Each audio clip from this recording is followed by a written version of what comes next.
everyone, welcome to my mom's channel. Food and stories with Sari. आज है छुट्टी का दिन और छुट्टी का दिन पूरी तरीके से डेडिकेटेड रहता है बच्चों के लिए। आज का एपिसोड होने वाला है कुछ स्पेशल। आज के एपिसोड में मैं सुनाऊंगी आपको एक स्टोरी के एंड में पूछेंगे आपसे कुछ सवाल और आज की रेसिपी में बनने वाला है कुछ बहुत ही इंटरेस्टिंग बच्चों के लिए, जो कि होगा बहुत ही हेल्दी और यम्मी भी। शुरू करें। Yes. स्टोरी शुरू करने से पहले हम देख लेते हैं आज की रेसिपी।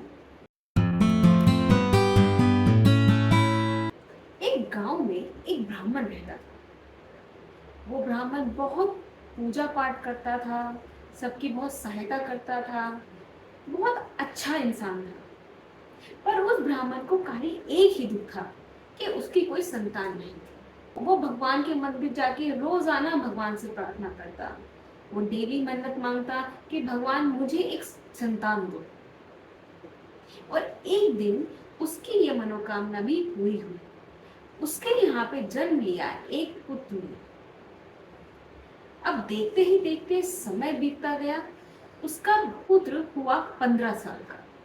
अब एक दिन जब उसका 15 साल का बेटा अपने दोस्तों के साथ खेल रहा था, तभी उसको एक सांप ने आके डस लिया। अब बहुत इलाज कराने की कोशिश करी पर वह बच ना पाया। अब घर में बहुत शोक का माहौल था। अब सब बहुत दुखी हुए, सब बहुत रो रहे थे, चिल्ला रहे थे। ये सब कुछ होता हुआ एक साधु देख रहा था।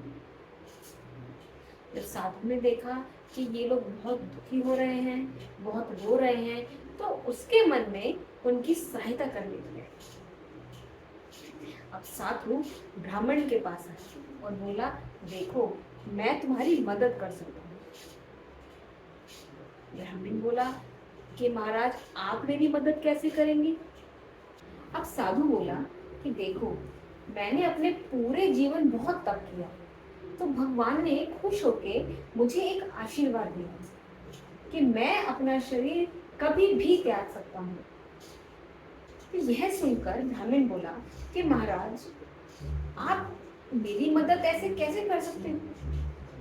तब साधु बोला कि मैं अपना शरीर त्याग दूंगा और मेरी आत्मा तुम्हारे बेटे के शरीर में आ जाएगी, जिससे तुम्हारा बेटा वापस से जिंदा हो जाएगा।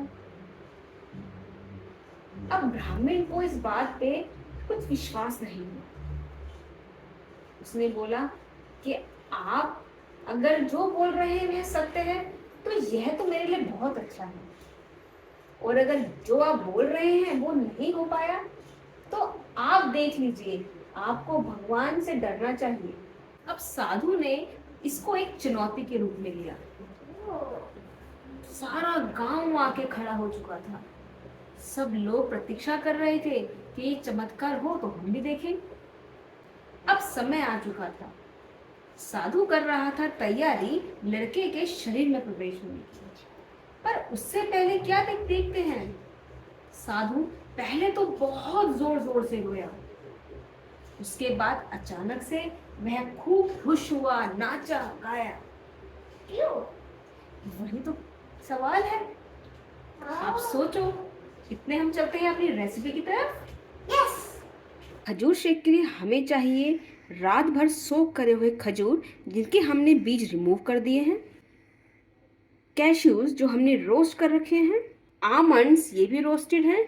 आप आमंड्स की जगह हेजलनट का यूज़ भी कर सकते हैं।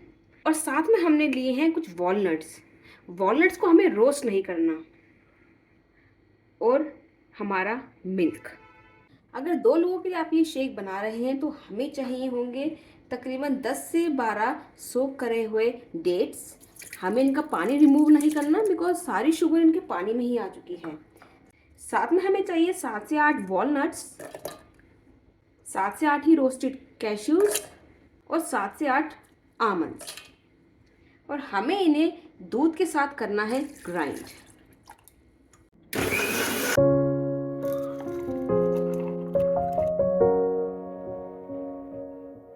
अब खूब नाचने गाने के बाद साधु अचानक से जमीन पर गिर पड़ा।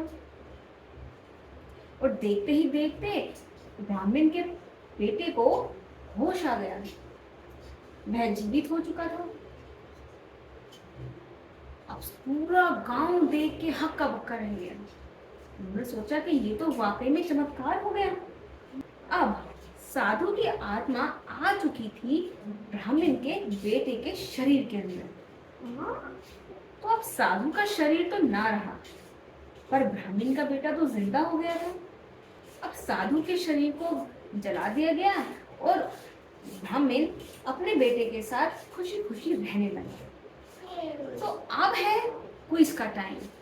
अब आप मुझे ये बताओ कि साधु पहले रोया क्यों और बाद में खुश और नाचा क्यों? मुझे नहीं पता मम्मा। सोचो। हम्म।